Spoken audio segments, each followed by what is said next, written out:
So, you think you want to farm? You really sure about that? I've had several folks ask me the question, plus I've seen it posted on countless online forums, you know, some tips about how to get started in farming. How do you become a farmer? Well, I decided I'm gonna make a 3-part series video on just how I think what's gonna lead you to the best chances of success to become a row crop farmer.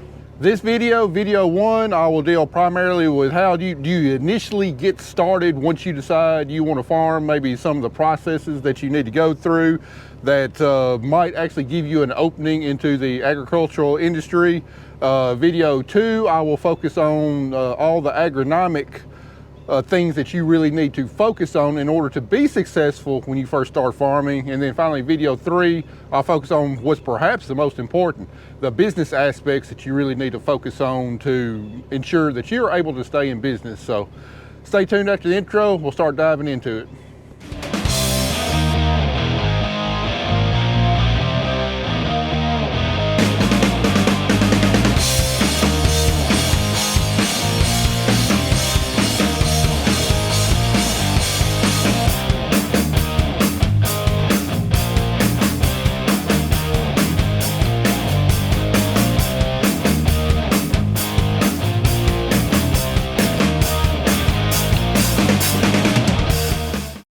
To start off with, don't think that this is going to be your expectation starting out. What you see right here has been 141 years in the making. Now, if you were to farm long enough, no, it shouldn't take you 141 years to build this, but this is not what you're going to be starting off with. You're going to be scrapping and you're going to be scraping by. Tip number 1 that I can give you is to have reasonable expectations of how your farm is going to look and how you're going to get there, because it sure ain't going to come in the first year. All right, now that we gotten the 2 main points out of the way, the question is, how do you actually get started farming? How do you get over that initial hump? Well, there's 2 main problems that you need to solve in order to row crop farm. Now, that's what this video is addressing, is row crop farming. I'm not a cattle farmer. I really don't know what all goes into cattle farming, and I really don't know the best way to get started. I do know cattle farming would probably be less infrastructure intensive as row crop farming is, and it might be something that you want to consider getting started out on. It's still just as risky, it's still just as hard, but it might be a little bit easier to get started because you don't need quite the resources available to cattle farm. But going on to row crop farming, it's a common saying that there's 2 ways you can become a row crop farmer. You could either be born into it, or you can marry into it. And I mean, that adage really holds a lot of truth, because it is incredibly hard to start a farm, because, you know, there's 2 main hurdles that you've got to get over. For one thing, you need the infrastructure to farm. You need a lot of dollars invested in equipment, buildings, tools. You know, there's a lot of different things that you will need in order to raise a crop.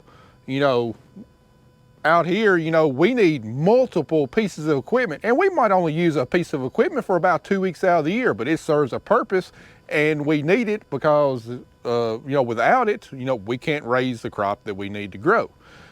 And that's a big problem in farming, is you need all this different equipment, but you only use a majority of it just a small part out of the year. And then the other big question is how do you get the land?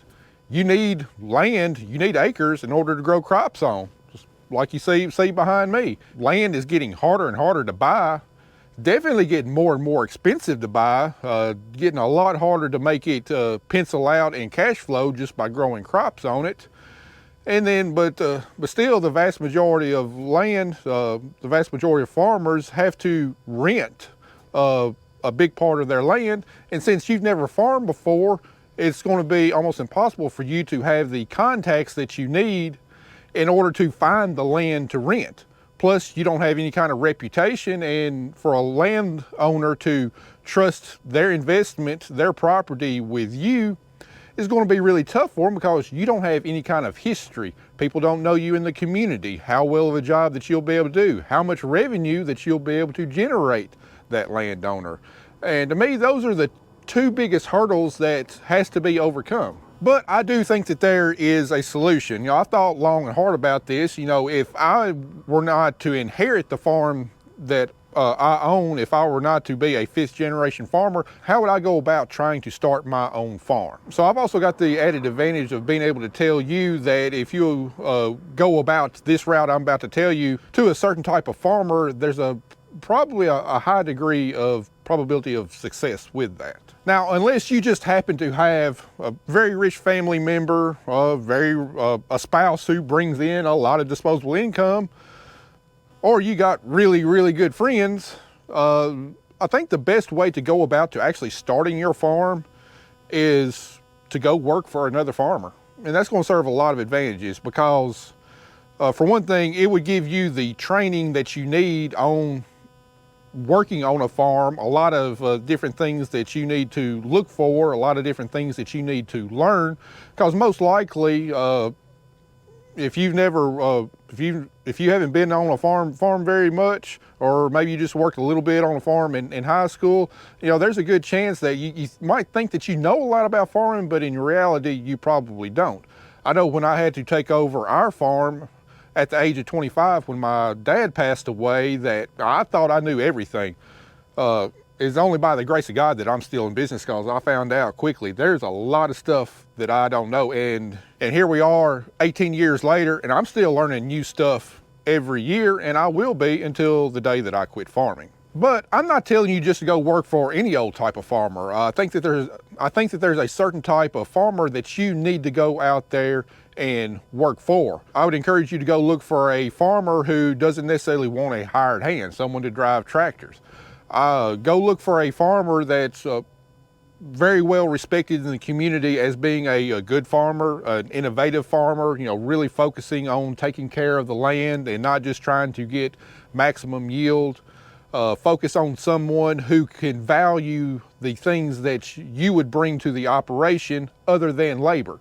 You know, hopefully your intelligence, maybe your problem solving ability, you know, maybe your mechanical skills. You know, go find a farmer that will value a lot of that stuff. Once you've identified that type of farmer in your community, or hopefully several different farmers in your community that would be like that, I would encourage you to go up and inquire to them, you know, if there's any way that they could utilize you on their farm as labor. You know, go up to them, be upfront, say, you know, at some point in the future, I would like to run my own farm. You're very well respected in the community as being a good farmer. I would like to learn from you, and I would like the opportunity, if you have a position open, I would like the opportunity to work on your farm and learn how to run a farm, how to farm, everything that I need to know. Now, not every farmer is going to be receptive to this. You know, farmers are a mixed lot of people. You know, just like the general public. You know, there's probably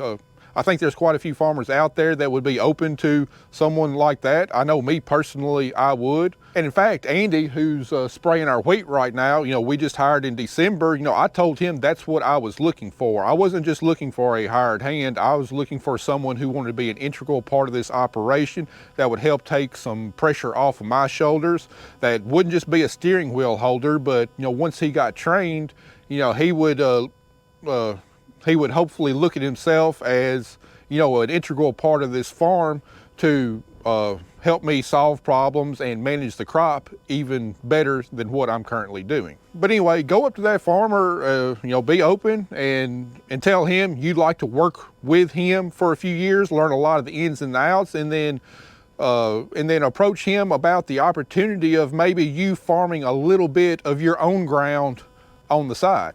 Now, that's going to require you picking up your own ground. You know, I would not go up to a farmer and ask him, hey, can you give me a field to farm myself? I wouldn't like someone to approach me like that, and I would imagine there's a lot of people that would not like to be approached like that.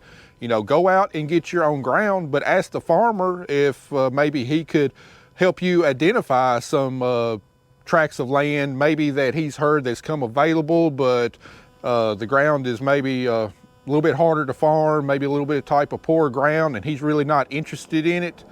You know, ask him to help you identify something like that, so that while you're working for him, you might be able to start out with, say, 25 acres, 50 acres of your own ground that you would farm. And then see if that farmer might, as part of your salary, let you use his equipment to farm that 25 or 50 acres. You know, I would be agreeable to something like that because ultimately, you know, an extra 25 or 50 acres, 75 acres or whatever, the wear and tear on my equipment is going to be negligible. If I've got to rebuild a planter in the winter, I was going to rebuild it regardless of whether we had to plant another 50 acres of your crop on your ground. Same way with the combine. You know, that extra 50 acres is not going to really add a whole lot of wear and tear, but I would say just use of the equipment could help supplement your salary or your pay that the farmer is paying you. Maybe agree to work for a little bit lower salary or hourly wage in return for being able to use the equipment. Now, I would say that does not include fuel and other consumables that you use while operating the equipment. You know, I would expect my employee or whoever to keep track of the fuel usage and reimburse me for that. But just for the general wear and tear on the farm equipment, you know, ultimately it would be negligible. And I wouldn't have a problem doing that with an employee that wanted to farm, especially if I was able to maybe get an employee that was a higher quality and be able to pay a little bit less salary in that arrangement. Now, by doing it this way, it allows you to grow your operation slowly with a lot less risk than if you were just to go start out on your own.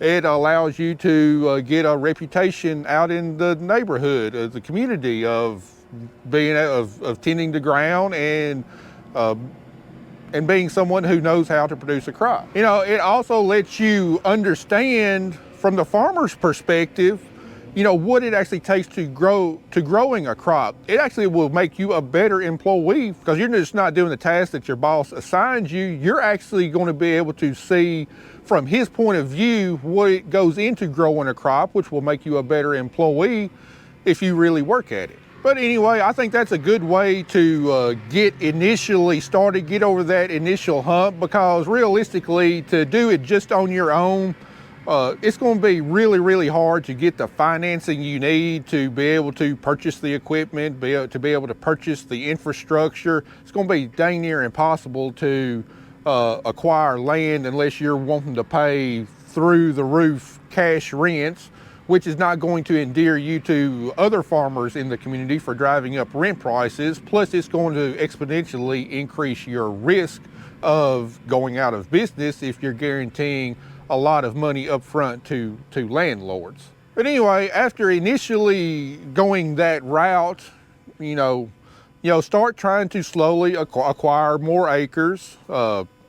You know, your agreement with working with that farmer might have to change a little bit as you increase more acres, start putting his equipment over more ground every year. But if you're starting to expand your side of the farming operation, well then maybe it's time for you to start thinking about acquiring some of your own equipment. You know, maybe start out by acquiring a tractor. A tractor is going to be used for many different purposes. Or, you know, potentially, you know, after you acquire a tractor, you know, maybe acquire a harvesting machine. Most likely that's probably going to be a combine. Before you do that, then, you know, talk it over with your boss and see if maybe there's other ways to utilize you purchasing a combine, maybe on some of his acres.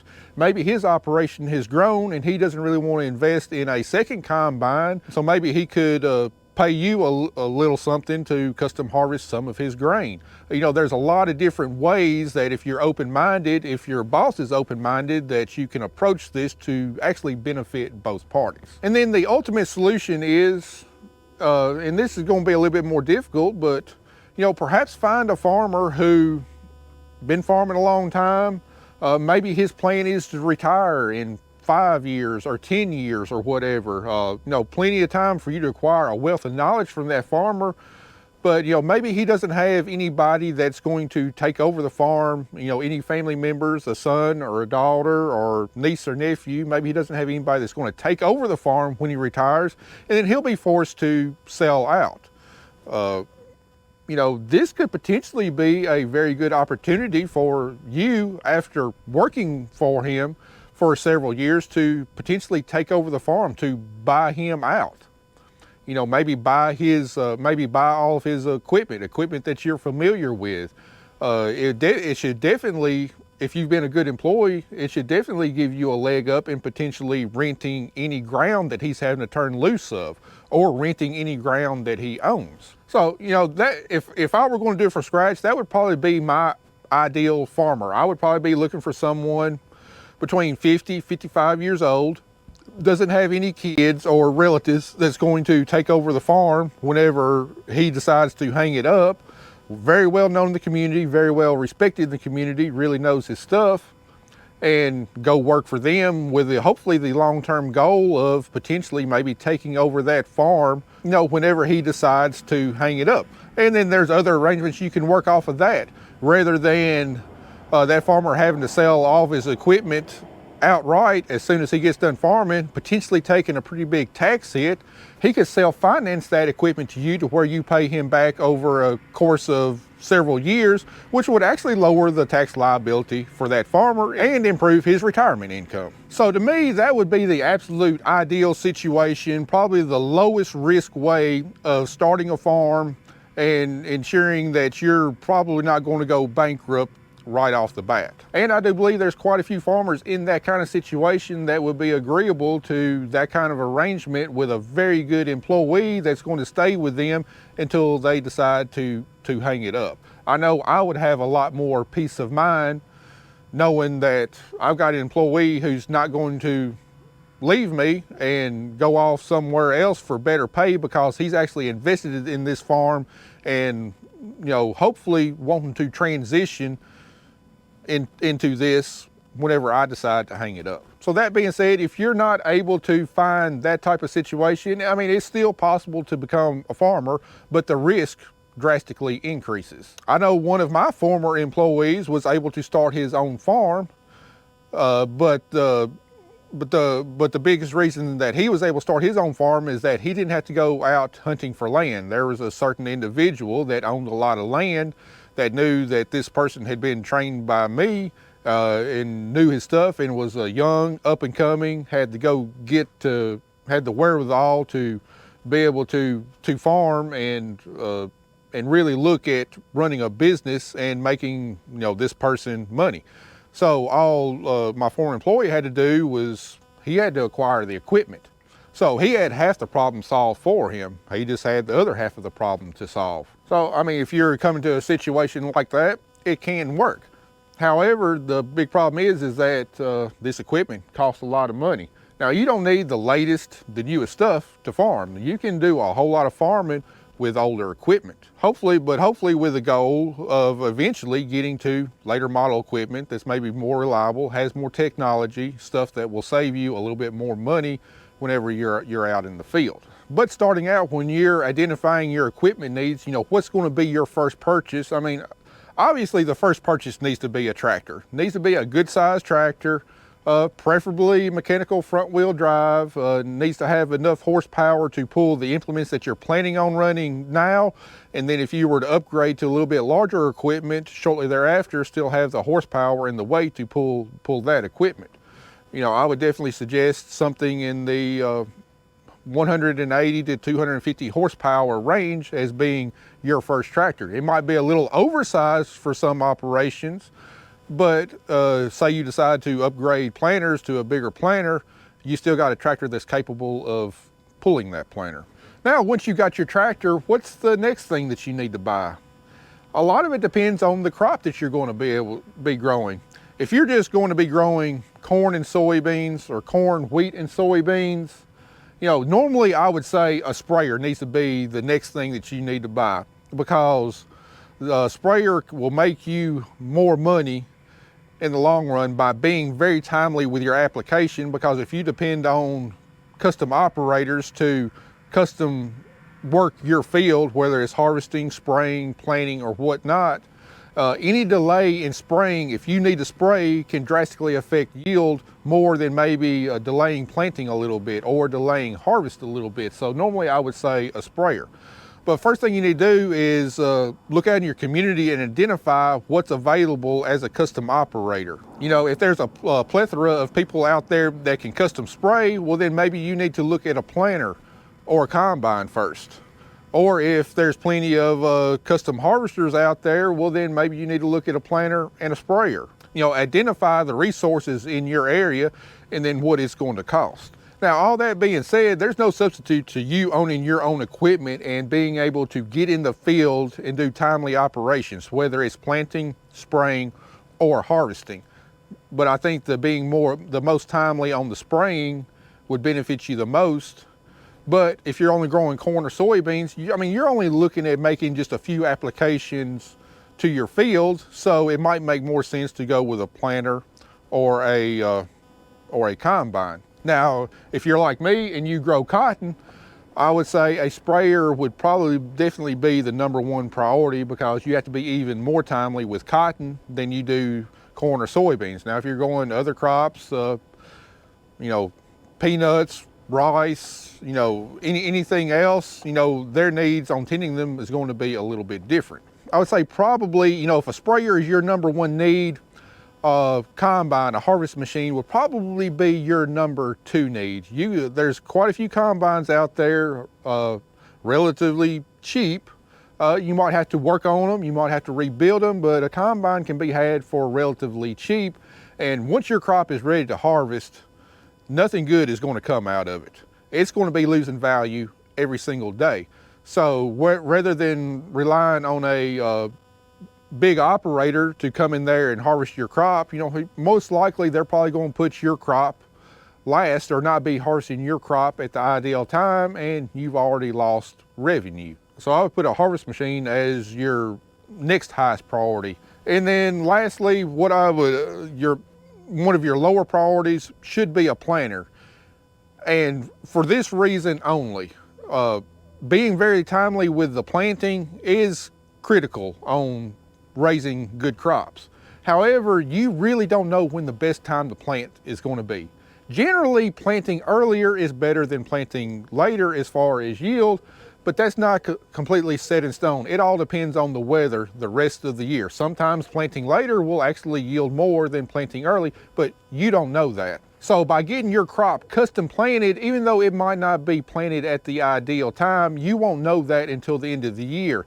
Plus, if you get your crop custom planted, especially if you have a larger operator come in there and custom plant it, there's a very good chance that that planter is going to have a lot more technology on it than what the planter that you could afford. Things like hydraulic downforce, precision metering, all that kind of stuff, which can really help influence yield in a positive way. So you can get the benefit of, say, swath control in reducing how much seed you have to buy and apply to your field. Hydraulic downforce with getting the right amount of downforce on every single acre, not compacting the seed trench. There's a good chance that you could get all of those benefits by paying somebody to custom plant your ground. Even if they might not be planting at the ideal time, you could still make up extra yield by having that type of stuff. So I'd say that that's a lot of considerations to take in. Other considerations that you need to take in is you really need to build connections in your community. Other farmers, you need to network a lot. You need to get to know multiple vendors. You don't want to just depend on one company to supply all of your needs. You want to be able to price check, but build relationships with those vendors, because a lot of those vendors, if they know that you're going to be a potentially loyal customer, they will go the extra mile to supplying you, or maybe coming in on a Sunday to get you that last bag of seed that you need to finish planting. There's a lot of different things that can go into it. If you do happen to go with the first option that I listed as far as working for another farmer, tag along with him. Get to know all of his connections in the community, because he didn't get to be where he is without building those types of connections. Get to know people, build relationships. That's going to be absolutely crucial, because a lot of things you can do on your own, but at some point in the future, you will need some help. And if you got multiple different people that you can rely on that might help you in different ways, it's just going to serve you well in the future. I know in my career, we're loyal to we're loyal to certain vendors. We've tried to go the extra mile to help other farmers. And there has been times in the past that I've needed help from those same farmers, and they jumped right in and helped me in a pinch when I really had a need. I've had vendors, go the extra mile to work with me and get me what I need to farm successfully. So anyway, I think that that's a very broad overview, giving you several different avenues of going about starting your farm. But the one thing that you need to have to really succeed in farming is you got to have a passion for agriculture, because it's not an easy lifestyle. It's not an easy career. There's multiple things that are going to go wrong, and usually on a daily basis. You've got to be a good problem solver. There's going to be a lot of things that will try to bring you down, but you have to have a passion for it. You have to love it. There's a very good chance you're not going to get rich doing it, but you will be doing a noble profession. And as long as you get enjoyment from putting seed in the ground and growing a good crop and selling that good crop, you'll be all right. So anyway, that's a very broad overview of, in my mind, how I think the most likely way to succeed in starting a farm would go. Then there's a lot of different ways you could probably tweak it, depending on your situation or a situation that you're able to find. But I think kind of generally following a lot of those guidelines can lead you to start a farm with minimal risk. And when I say minimal risk, I don't mean no risk. There's always a risk in farming, but it will maximize your chances of success. So in the next video, I'm going to cover a lot of the agronomic things that you need to know, that you need to look for, and that you need to consider before putting in your first crop, to kind of get a game plan going forward to hopefully being successful with your very first crop and minimizing the chance of a failure. So stay tuned, be watching for that. Thanks for watching.